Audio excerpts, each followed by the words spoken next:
So here if you go to the chapter that is materials, metals and non-metals. So because we are using the word materials, when you say materials, this materials is a part of matter. If you take matter, matter is simply nothing but matter is collection of particles. Matter is collection of particles.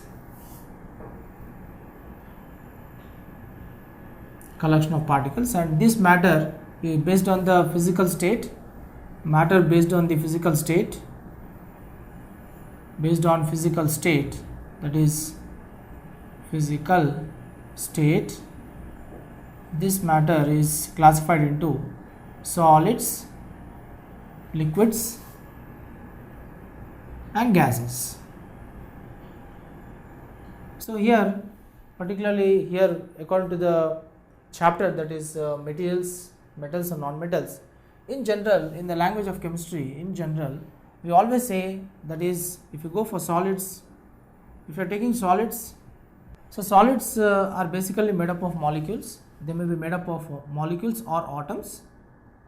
These atoms, because they are solids, you know very well that if you take a particular solid, suppose if this is the piece of solid, there is a piece of solid substance wherein which you find all the individual particles like this. So these spheres, if you are taking, you see that each sphere whatever you are trying to see here, each sphere is going to become a molecule or an atom. So you are finding that the molecules or atoms, they may be molecules or they may be atoms, they are very closely packed. That means because of their close packing, even if you are going to disturb the position of the molecules, they undergo certain they undergo certain kind of energy changes. That energy changes we can just take it as vibrational or sometimes translational. These two energies we add here, we are adding vibrational and translational energies because the molecules when they are disturbed, they undergo vibration. Where during the vibration, these vibrational energy changes, the waves of one molecule in the form of vibrational energy, it gets transferred to the next molecule. Then that molecule will try to translate the vibration energy to the next molecule and so on and so forth. But make sure that the position of the atoms or molecules in this solid will not change. So what exactly I mean to say is that why I gave you this example is because if you take all solids here, when you say solids, suppose if you take metals, so the generalization what I would like to make is all metals are usually they are solids, and if they are solids, these solids are made up of the atoms or molecules, and these atoms or molecules, they have this kind of arrangement. This is the kind of arrangement of atoms and molecules, and all the atoms and molecules are very closely packed. They have vibrational energy, translational energy, so on and so forth. Then what about the non-metals? Of course there are some. Now if you go for metals, I'll give you some examples of metals. If you have rich knowledge of the periodic table in chemistry, if you go to the periodic table, you find that whenever you want to select the examples of metals, you go to the periodic table. In the periodic table, you go to the periodic table. In the periodic table, you need to go to the left side of the periodic table. In the left side, all the elements which are present in the left side of the periodic table, they are called S block elements. In the S block elements, you can collect as many number of examples as possible for metals. In the S block elements, you can take some metals. S block elements are made up of metals, highly electropositive metals. So you can take some examples from this S block elements. You can take metals like lithium, sodium, potassium, rubidium, cesium. Li is lithium metal, Na is sodium. Sodium has Latin name. Sodium has a Latin name, that is natrium. Potassium has a Latin name, that is kalium. So K, rubidium, cesium. Then this is one set of metals. Then beryllium, magnesium, calcium, strontium, barium. You can take as many number of examples as possible. Likewise, you can also take some noble metals like that is platinum, gold. Gold symbol is Au, platinum, Pt. Then silver, cadmium, mercury and so on. Mercury of course is an exception. So here the only exception here, if you take Hg is called mercury, the Latin name is hydrargyrum. It is the only metal, it is called liquid metal. It is the only metal which is in the liquid state. It is the only metal which is in the liquid state. So if you go to the properties of metals, for example, if you are going to some general properties of metals, general identifiable properties, general properties of metals. If you go to the general properties of metals, all metals are solids. Usually these metals may be, some metals may be hard and some metals may be soft. So these metals, they have they may be hard or they may be soft. Metals may be hard and metals may be soft. All metals, they usually have high melting point and boiling point. Then for example, the metals show some exceptional property of that is malleability. They show exceptional property of malleability. They show exceptional property of ductility, and they also show the exceptional property of sonorosity.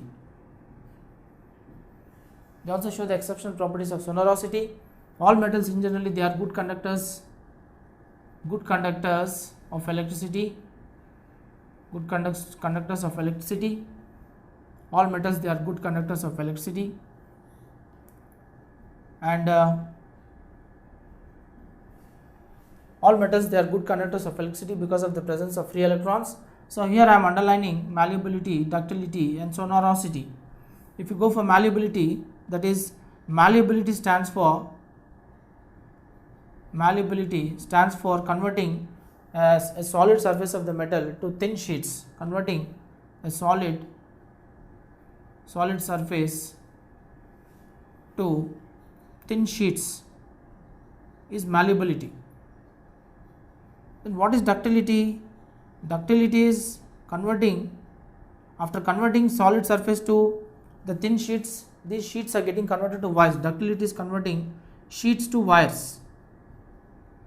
If you go to the goldsmith, and if you're going to give him a 24 karat gold biscuit, then he subjects that gold metal biscuit. It is just hammered, or it is pressed in such a way through a suitable machine. It is pressed in such a way that it becomes a sheet of thin thickness. The thickness of the gold biscuit is going to reduce to a thin sheet.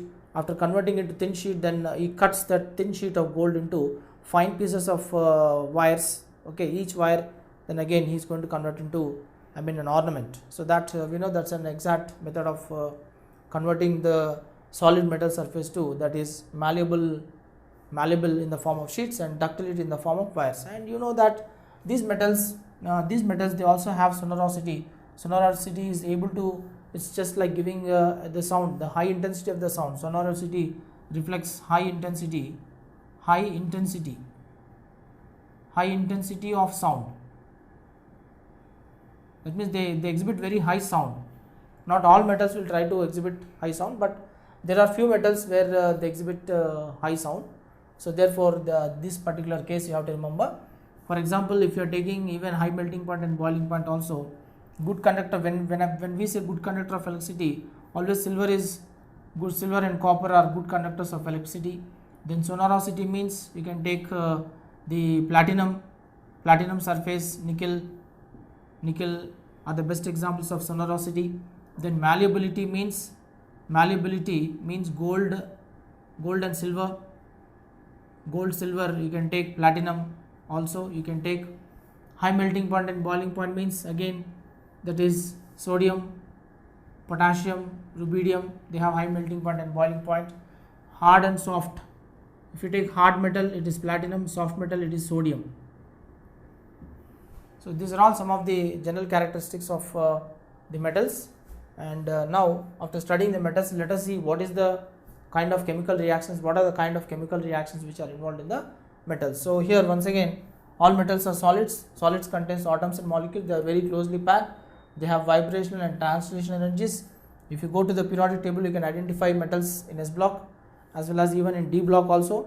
Even you can highlight them in the P block and F block also, but majority of the metals you find in the S block elements, that is lithium, sodium, potassium, rubidium, cesium, alkali metals, beryllium, magnesium, calcium, strontium, barium, alkaline, earth metals, and these are all some of the other metals which are noble metals, wherein which they have the same properties as what we have listed above. So here look at this table. Now from the earlier discussion, let us make some detailed analysis of what are the different materials we are using and what is their kind of appearance and what is the relative hardness, whether they are very hard, whether they are very hard or less hard, we can say here, and here the change in shape, which is flattening or breaking into pieces. So let us make some observation. So first and the foremost, if you take the first case, that is object material, this is iron. The symbol of iron is Fe. So iron is Fe. Fe means iron is having a Latin name. When you say Latin name, that means the iron is ferrum. So that is why the Latin name of iron is ferrum, and the symbol is Fe. If you go for coal, when you say coal is nothing but, coal is a part of carbon. So whenever we say coal is nothing but a part of carbon. So I will simply say coal, we can call it as coke, or you can call it as carbon. We can call it as carbon. Sulfur symbol is S, and aluminium symbol is Al, copper symbol is Cu. So fine, very good. So if you take iron symbol is Fe. Appearance, if you take iron usually it looks dark. Appearance is dark brown, rough surface. Dark brown and rough surface it has. This is the kind of appearance. And if you go for hardness, yes, it's very hard, because iron is very hard. In the unrusted form, iron is very hard. Usually, if the iron piece is unrusted, it is very hard, and if it is rusted, it's going to become weak.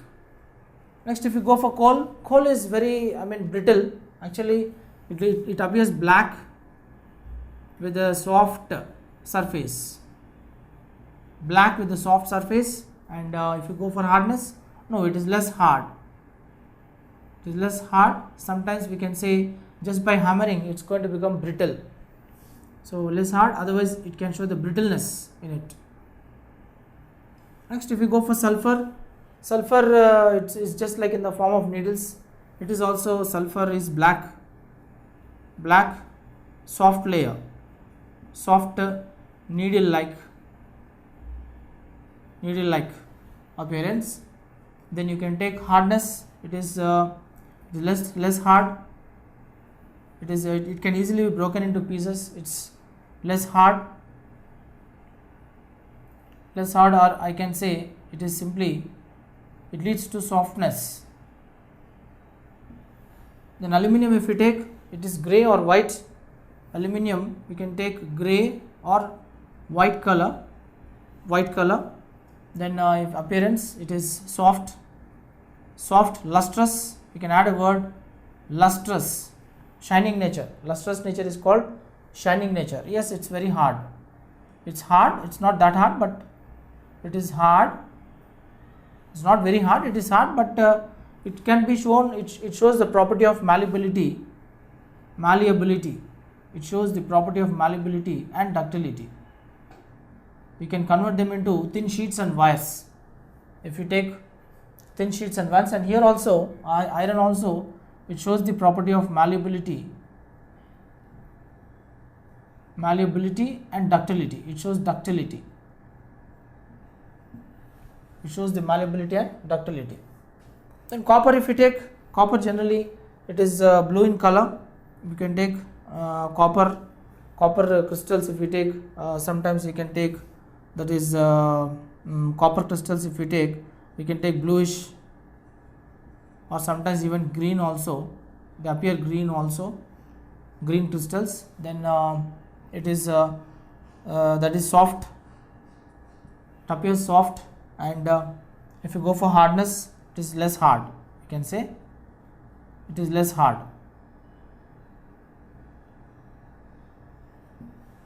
we can say that it is less hard. So the first table is completed. Go for the second table. Iron nail, the change in shape, flattens, breaks into pieces. It cannot break into pieces, but it shows the flattening nature. Yes, it flattens due to hammering and mechanical bending. So manually, when you bend the iron rod or iron piece, it can be bent into any shape. Coal pieces, they breaks into pieces because it is less hard, break into pieces. So it is brittle. Break into pieces, so it is brittle. Aluminium wire, yes, it can flatten. And bend into any shape.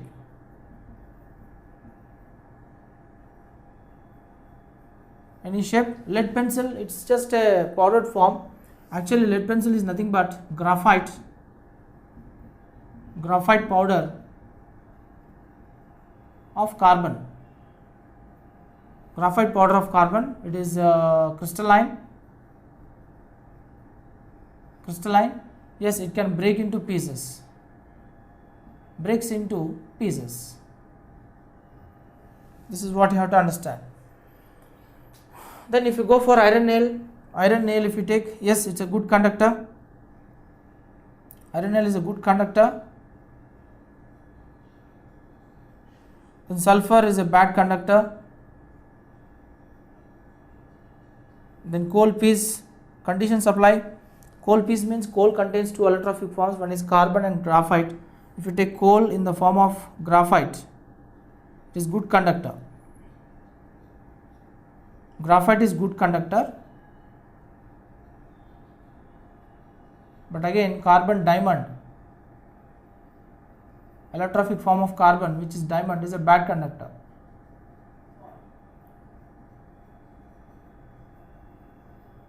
It's a bad conductor. Copper wire is a good conductor.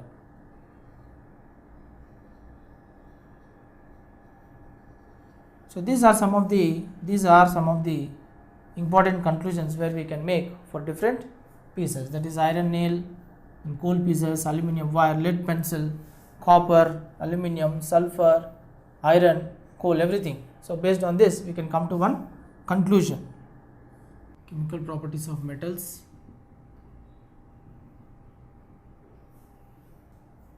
If we go for chemical properties of metals, if we let us go like this, metals, when they interact with oxygen, they give metal oxides. These metal oxides are basic oxides, and these basic oxides, take the metal oxides, metal plus oxygen gives metal oxides, and again metal oxides plus water plus H2O gives rise to metal hydroxides.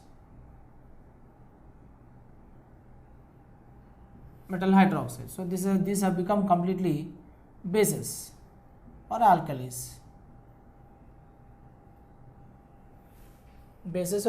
Suppose for example, if you are taking for example, you can take as many number of examples as possible. So you take metals here. If you are taking metals, you can take examples. You can take sodium, calcium, aluminium, nickel, silver. You can take as many number of examples as possible. So for example, if I am taking Na is sodium is Na, Ca calcium, Al aluminium, Ni nickel, and Fe silver, and of course you can take iron. All these are solids. Suppose if I am taking iron, solid is a metal reacts with oxygen gas. Oxygen is a gas, so you heat it. When you heat, you get here Fe2O3. This is nothing but metal oxide.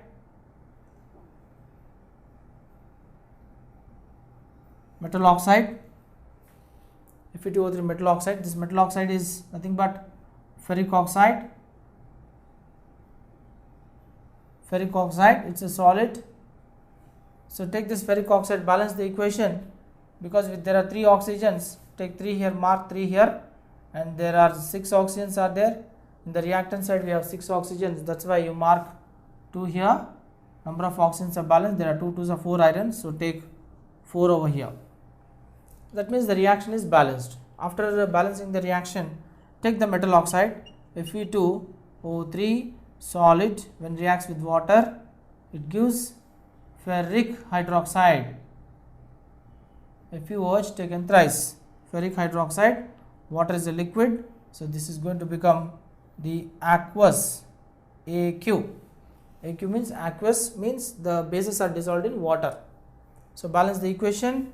Here there are 2 irons, so take 2 here. Then there are 6 hydrogens, 2 3s are 6 hydrogens, so take 3 here.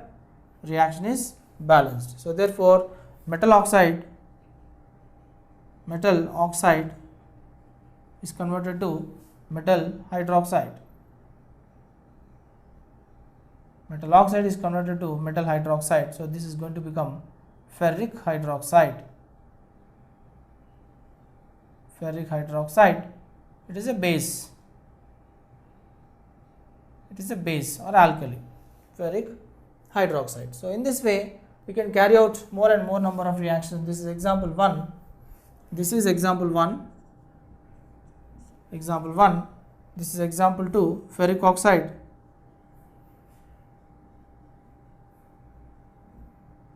Ferric oxide, take the example 2.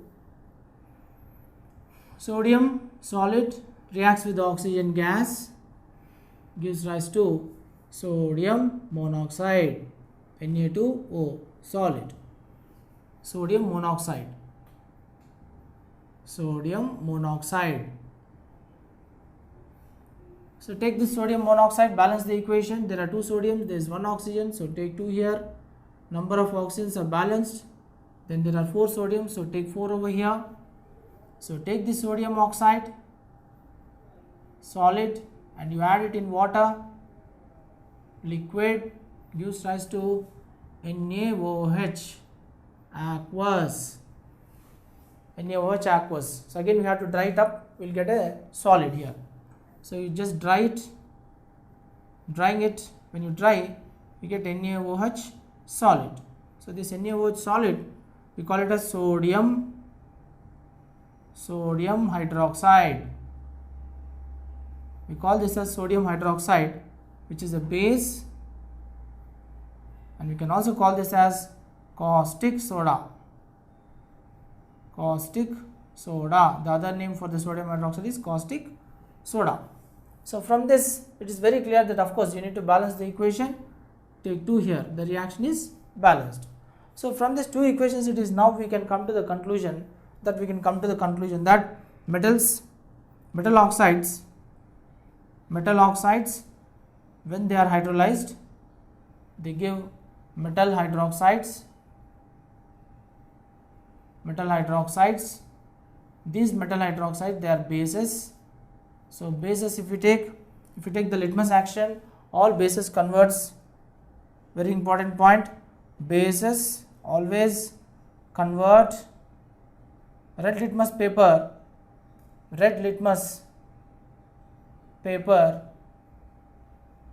to blue litmus paper.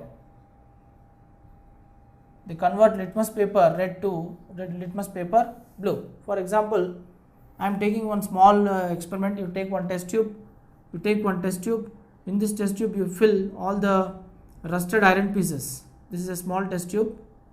This is rusted iron pieces.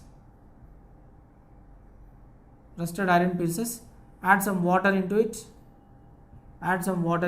So this, now it is going to become rust suspension. You take one filter paper.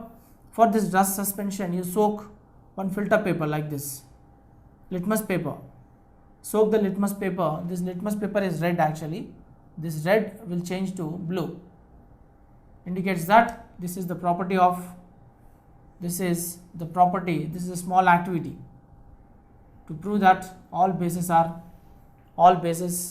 they change the red litmus paper to blue litmus paper, because all bases they convert the red litmus to the blue litmus paper. Okay, they change the color from red to blue litmus in their action. Second part of the discussion, that is general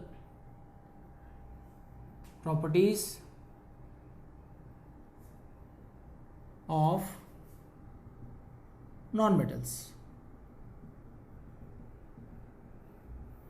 When you go for non-metals, when you are going for non-metals usually they are usually non-metals they can be solids, they can be liquids, and sometimes they can be even gases. In majority of the cases you find that all non-metals are gases. If you take non-metals, if they are gases, then you can take all these examples.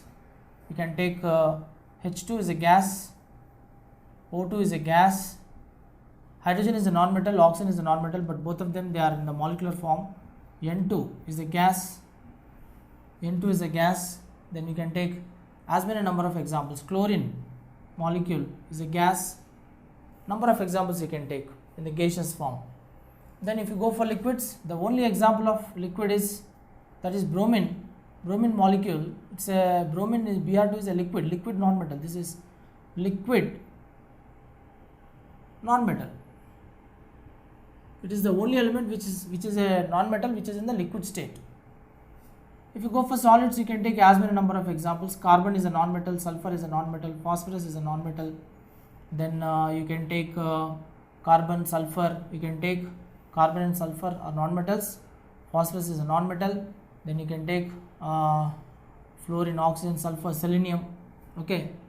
If you take, that is boron and aluminium, in which boron is a non-metal. Boron is a non-metal.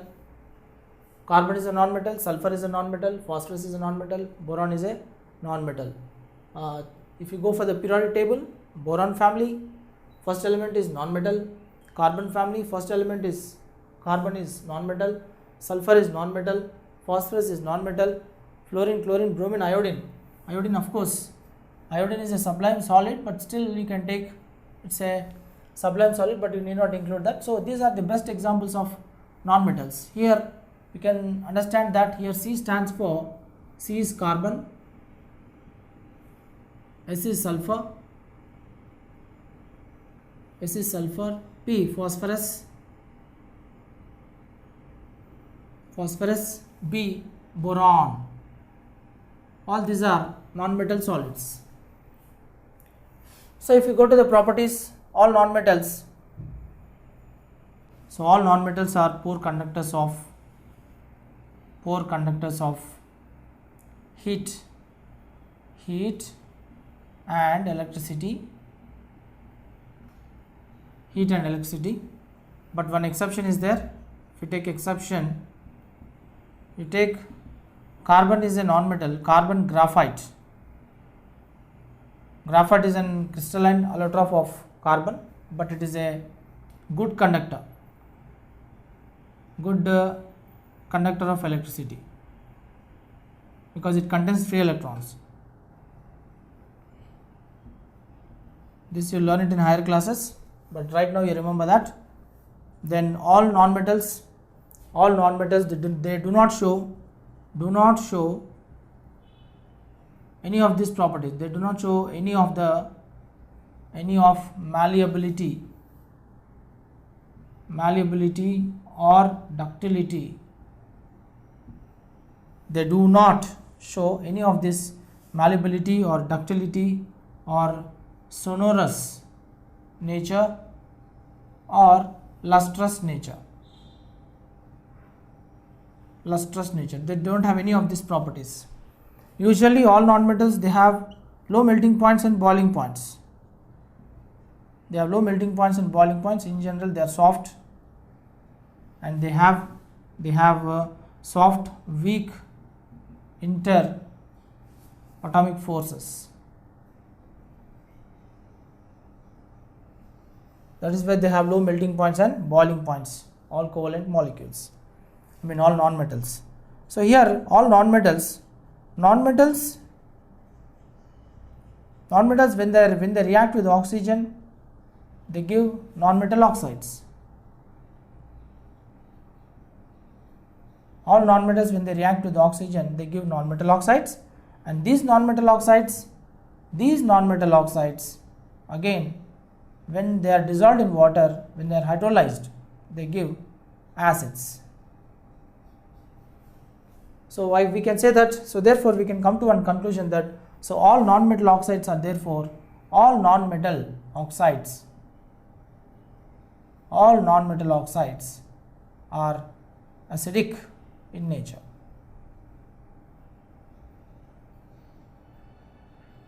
All non-metal oxides are acidic in nature. So let us prove that all non-metal oxides are acidic in nature. Suppose, for example, if I am taking carbon, it is a non-metal. Carbon is a non-metal. It reacts with oxygen, solid, it reacts with oxygen, it forms carbon dioxide, non-metal oxide, carbon dioxide, non-metal oxide. So this non-metal oxide, carbon dioxide gas, when interacts with water as a liquid, it forms H2CO3 aqueous. This H2CO3 is called carbonic acid. That means we have proved that the non-metal oxides, when they are dissolved in water, they give rise to acids. These are non-metal oxides. Non-metal oxide, when they are hydrolyzed in water, they give acids. Carbonic acid is an acid. So this also proves that, so therefore from this discussion we can also conclude that acids changes the blue litmus paper, blue to red litmus. If you carry out the litmus action for acids, you find that it changes the blue litmus paper to the red litmus paper. For example, if I am doing one small activity, what I am going to do is, I take one small test tube. In this test tube I am trying to fill the sulfur needle like sulfurs. You pass some oxygen. If you are passing oxygen and when you are heating, you get sulfur dioxide gas. This sulfur dioxide gas is again taken in a tumbler. The sulfur dioxide gas is taken in a small tumbler where you are trying to fill SO2 in it, and you add little amount of water. Immediately the sulfur dioxide gas, it converts to sulfurous acid, H2SO3. Now you subject it to litmus action, you bring the litmus paper, it converts the blue to red litmus. It converts the blue litmus paper to red. So this small activity again confirms that all non-metal oxides, when they are hydrolyzed, they give acids, and acids always converts the blue litmus paper to the red litmus paper. So here the next topic is metals and non-metals in acids and bases. If you take metals and non-metals in acids and bases, if we take like this, so let me take the heading like this. Take the element, take the oxide. I'll just write here nature of oxide,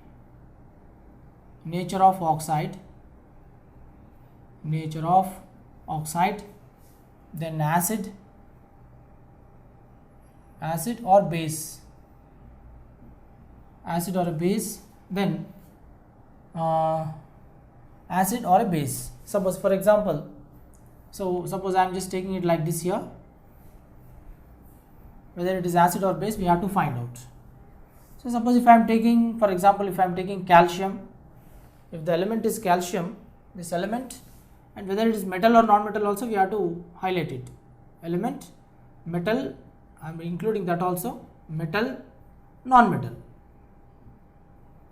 that also we have to highlight. So if I take calcium, it is metal. If it is metal, then it forms metal oxide.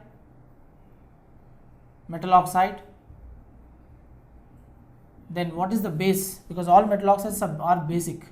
So you get CaOH taken twice. This is basic hydroxide, basic metal hydroxide, basic metal hydroxide. Suppose if I am taking aluminium, if I am taking Al is a metal, it is a metal, so metal oxide is Al2O3, metal oxide. Aluminium oxide is a metal oxide, then it forms AlOH taken thrice. This is basic metal hydroxide. Basic metal hydroxide. Similarly, if you take sodium, is a metal. Sodium is a metal. It forms nature of oxide, acid and base. So sodium oxide, metal oxide. Metal oxide, it forms NaOH. So basic metal hydroxide. Basic metal hydroxide. Coming back to non-metals, if you take, for example, you take sulfur, non-metal. Sulfur is non-metal, so it can form two oxides. It can form SO2 or SO3. Both are metal oxides, non-metal oxides. Non-metal oxides. So acids can be H2SO3 or H2SO4. These are acids, non-metal acids. Non-metal acids. Similarly, you go for carbon. Carbon is non-metal. Carbon is a non-metal, so its oxide is carbon dioxide. So non-metal oxide. Non-metal oxide. So acid is H2CO3. This is carbonic acid. It is acid, non-metal acid. Non-metal acid. So therefore, from this table, what is the conformation you can give? If you go for metal oxides, one is CaO, it is called calcium oxide. It is called quicklime. Calcium oxide, also called quicklime. Then you have Al2O3, aluminium oxide, also called, that is alumina. Alumina or simply ruby.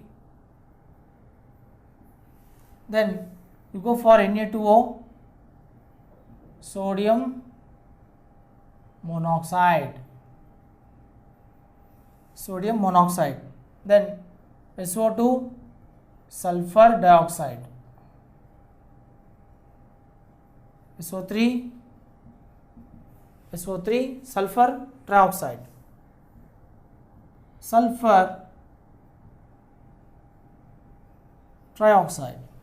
Then you go for CO2, carbon dioxide. So likewise, if you go for acids, if you go for hydroxides, this is the calcium hydroxide. Here only I am going to write here basic metal hydroxide. This is calcium hydroxide.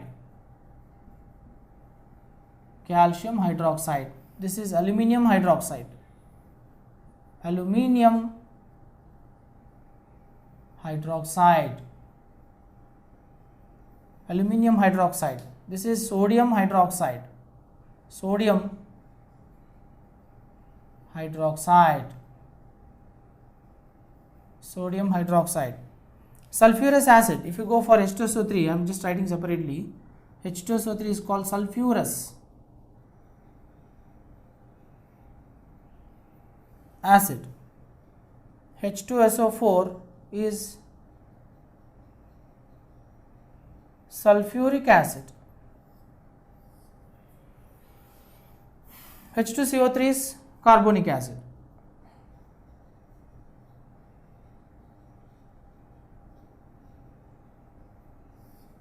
Is carbonic acid. So look at this table. What you are noticing here is in terms of metals and non-metals. We are finding that this table is giving us the information. We are taking test tube.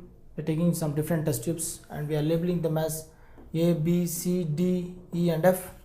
6 test tubes we are taking. In the first test tube we are taking magnesium ribbon. Second test tube aluminium foil and iron filings we are taking, and we are taking copper wire, charcoal and sulfur. So when you say charcoal, this charcoal contains carbon and sulfur powder. So sulfur, carbon and sulfur, that means test tube E and test tube F, both these are non-metals. This is what you need to understand. Both these are non-metals. Test tube E and test tube F are non-metals. And if you go for test tube A, B, C and D, all these 4 are metals. All these 4 are metals, and if you take this magnesium ribbon and aluminium foil, both these when you are passing them through dilute HCl at room temperature, there is no reaction. That means magnesium will not react with dilute HCl under room temperature. Aluminium also will not react with the HCl under room temperature. So you need to warm it. Warming means you are trying to heat it. When you heat, definitely magnesium, when it reacts with the dilute HCl, it forms magnesium chloride. It forms a compound called magnesium chloride, and the same magnesium ribbon under room temperature, if you take under the room temperature, it will not react, but on warming, the same magnesium, yes, it will react with magnesium solid, it will react with H2SO4 dilute to give magnesium sulfate plus solid plus hydrogen gas. This hydrogen gas conformation is done by bringing the matchstick. Take a matchstick. This is the matchstick, and it gives, once the matchstick is brought near the hydrogen gas, it gives the pop sound, confirming that the hydrogen gas has been produced. Go for the aluminium. Under room temperature it will not react, but of course on warming it may react. Under the warming conditions, it gives aluminium chloride. At room temperature there is no reaction, but when you heat it, yes, aluminium solid reacts with sulfuric acid to give aluminium sulfate, Al2SO4 taken thrice plus H2 gas. Again the conformation of hydrogen gas is done through the pop sound. Hydrogen gas is confirmed through the pop sound, bringing the matchstick closer. To balance the equation, take 2 over here. We have 3 sulfates. There is only 1 sulfate, so place 3 over here. So number of sulfates are balanced. Balance the number of hydrogens. Take 3 over here. The reaction is balanced. Okay, fine.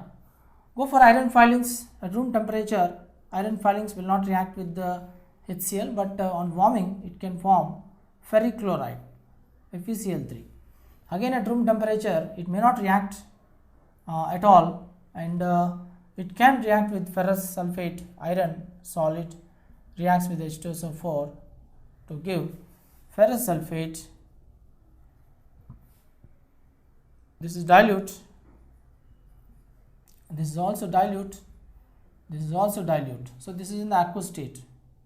So here, because it is in the aqueous state, so I will take here AQ, aqueous state. Here also AQ, aqueous state plus H2 gas. Balance the equation. We have 1 sulfate. I think the reaction is already balanced. Copper if you take, it will not react with the, that is room temperature or warm condition, but the same copper, it is going to react with the, at room temperature it cannot react directly, it will react at hot conditions. Copper plus sulfuric acid dilute. Copper actually cannot liberate hydrogen. There is no reaction, because no reaction takes place because it is less reactive. Copper is less reactive. Go for carbon. Carbon also, usually non-metals are not easily attacked by the acids. So non-metals will not react with the acid so easily. So you can't expect any kind of reaction with HCl here.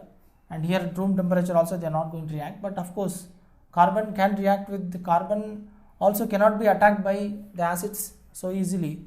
So you cannot expect any kind of reaction. But sulfur, I think sulfur also you can't expect any kind of reaction, because there is no reaction between the non-metal and the acid. Non-metals cannot directly react with acids, so you can't expect any kind of reaction between the carbon and that is sulfur. So this is the interesting information we can gather between the behavior of the non-metal oxides and metal oxides with respect to the non-metallic elements as well as metallic elements. So here the next part of the discussion in the chapters, that is materials, metals and non-metals. In this chapter let us continue our discussion.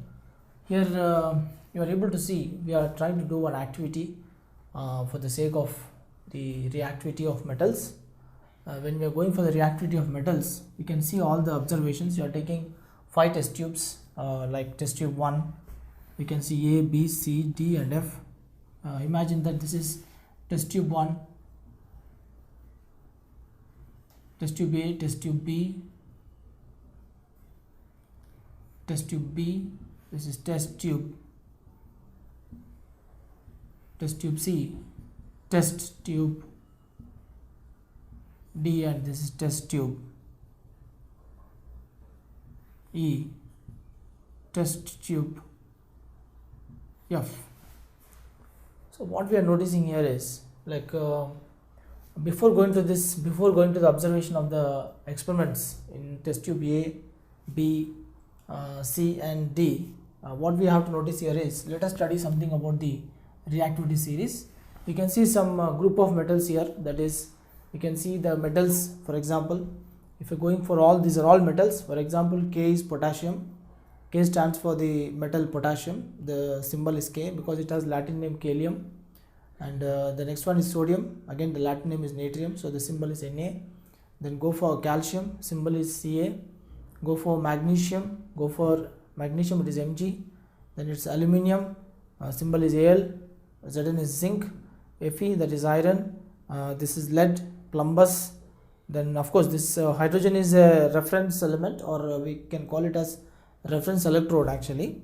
And Cu is copper, Hg is mercury, Ag is silver, and Au, that is gold, and that is platinum. So here K is potassium, so just I am writing down over here potassium, that is K is potassium. Then so Na is sodium, it has a Latin name. Then this is calcium, Ca is calcium. Then magnesium, then aluminium, then this is zinc. Can go for iron, then that is lead. Lead is nothing but plumbum, it has a Latin name. Then Cu is that is copper, cuprum. Then this is mercury, silver, that is silver. So if you are going for silver, the Latin name is argentum, so this is silver. And last one is of course gold, this is gold. And the last one is, that is platinum, Pt is for platinum.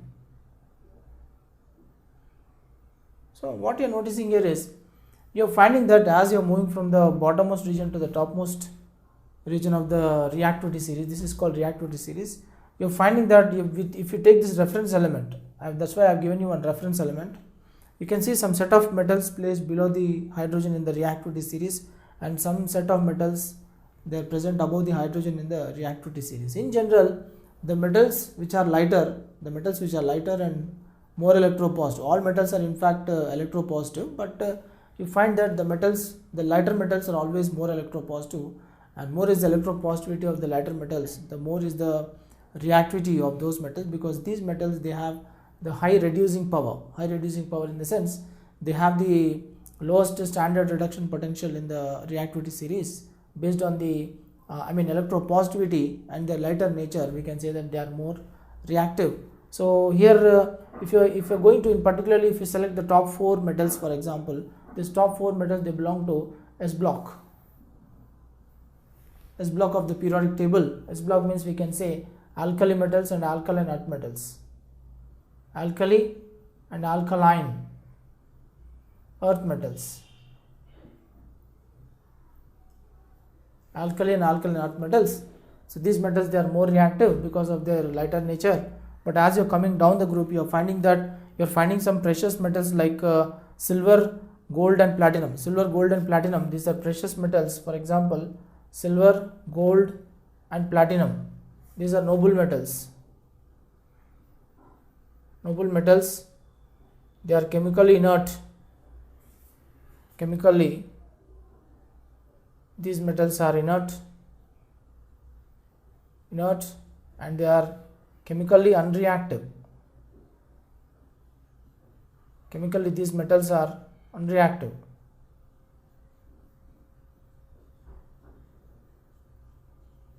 These metals are unreactive. Silver, gold and platinum, they are unreactive.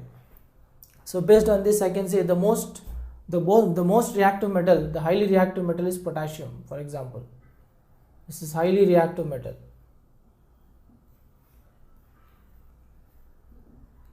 Highly reactive metal is potassium, and the least reactive metal we can say, that is silver, gold and platinum. They are the least reactive metals. So the highly reactive metals I have just highlighted in the series from bottom to the top. So now come back to the activity.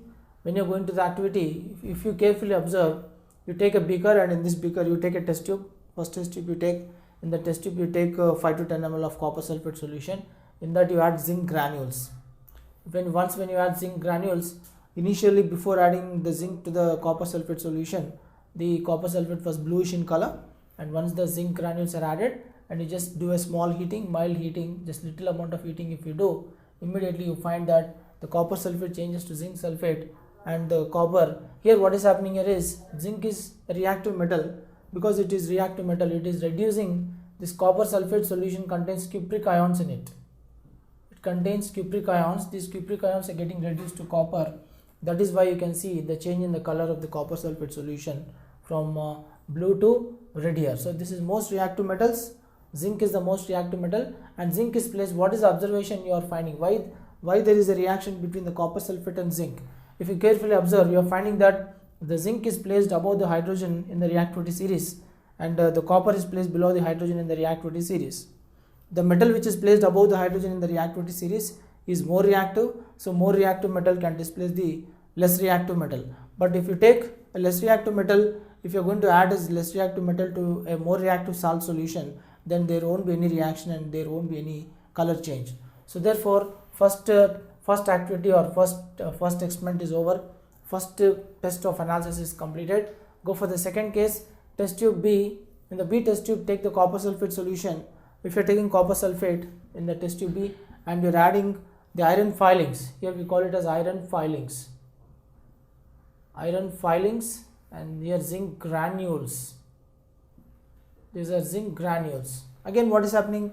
You can see that the iron is placed above the hydrogen in the reactivity series, and again the copper is placed below the hydrogen in the reactivity series. So because iron is more reactive than copper, so iron can easily reduce the copper sulfate to copper, and you are finding that you can see that there is a small change in the color of the solution. Also, I think you can say, you can take here copper is blue, and here ferrous sulfate you can take, it is ferrous sulfate, maybe it is light green color, you can expect there is a color change.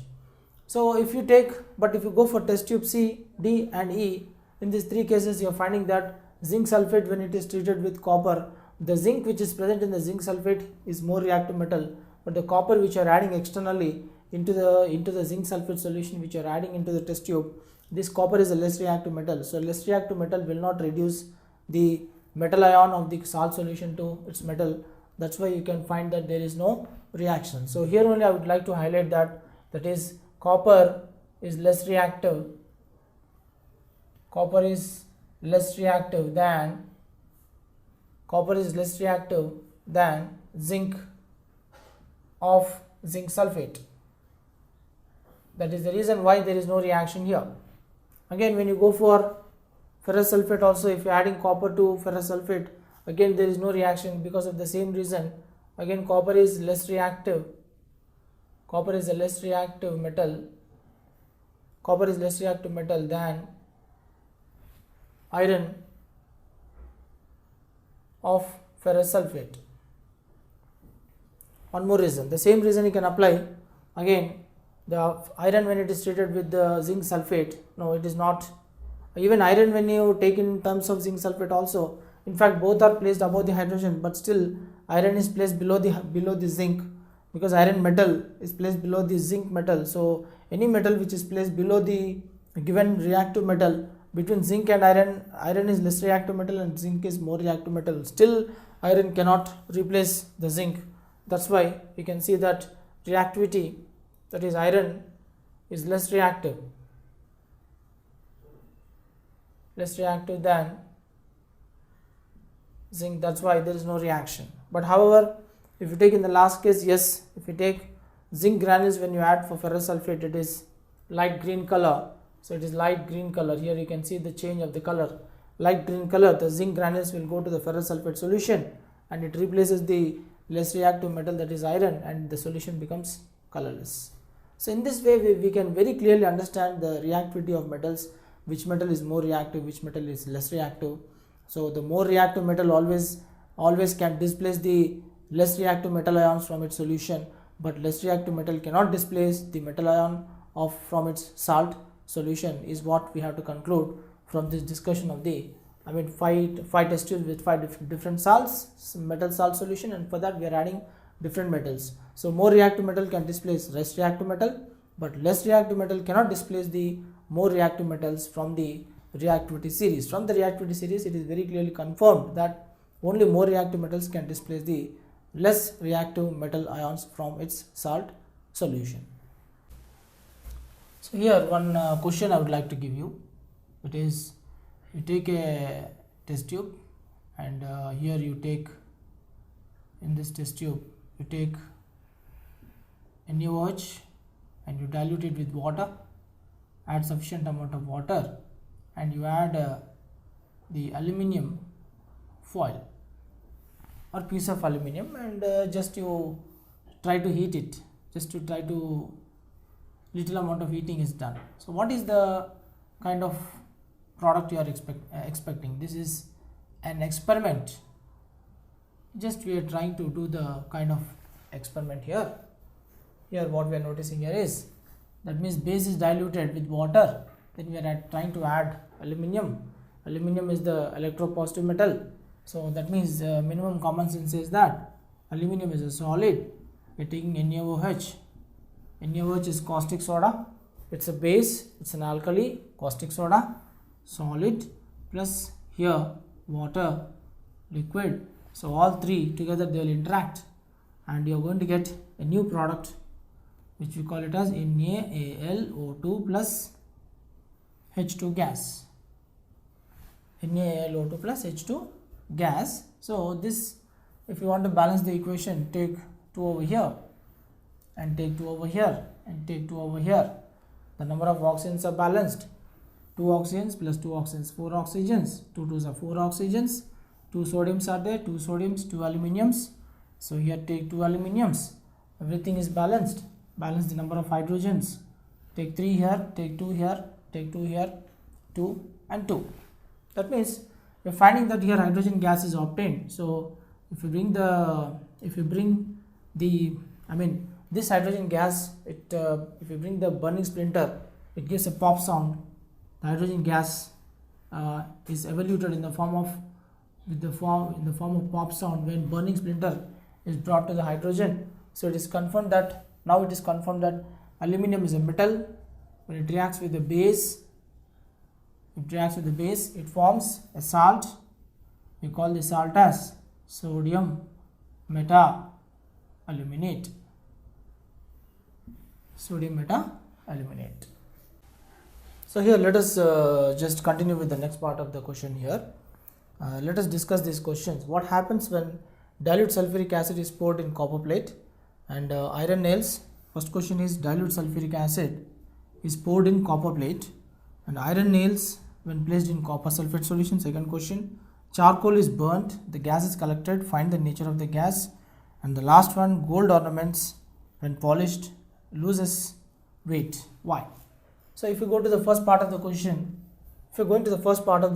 actually when copper solid is copper plate, if you think that this is a copper plate and when you are taking H2SO4 dilute, that means more water less acid, dilute acid, then you find that here there is no reaction taking place, no reaction occurs because the metal copper is placed below the hydrogen in the reactivity series. Copper metal is less reactive, it's a less reactive metal. All I can say is this copper plate is a less reactive metal. It is a less reactive metal, hence it cannot react with the acid, and acid also cannot react with the metal surface, and hence there is no such reaction. So first question A is completed. Solution for the first question is completed. Go for the second question. Iron nails are placed in copper sulfate solution. So yes, if you take a test tube and in the test tube if you are taking copper sulfate solution if you take, basically this is blue in color, and if you are adding piece of iron filings, just now we have discussed iron filings, if you are adding iron filings, then you are finding that there is a color change from blue to that is light green color.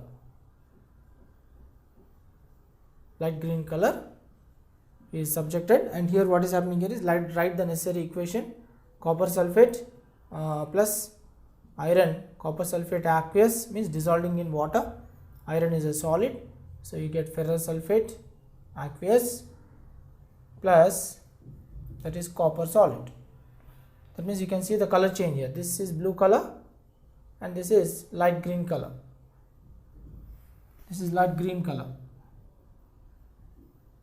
blue color and light green color.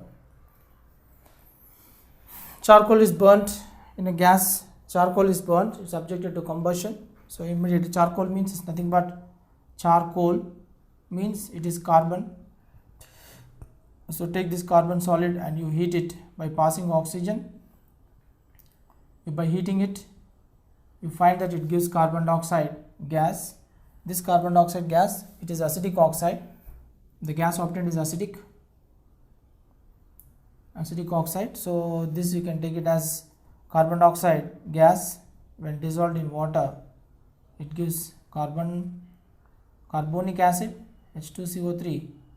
This is called carbonic acid, carbonic acid, or this obtained carbon dioxide limestone, calcium carbonate, you get calcium bicarbonate. This is lime water, it forms soluble carbonate, soluble bicarbonate. So therefore all three questions have been completed. If you go for the last one, that is D. Actually if you go for D, take the gold. Au is a gold metal, it's a metal, of course it's a noble metal, but this metal gold, it's a gold metal. When it is washed with acidic solutions, HCl washed with acidic solutions, it forms a complex of H of AuCl4. This is tetrachloroauric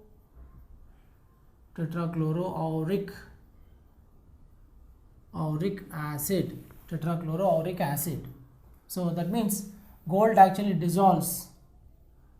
It dissolves in acid. This is acid.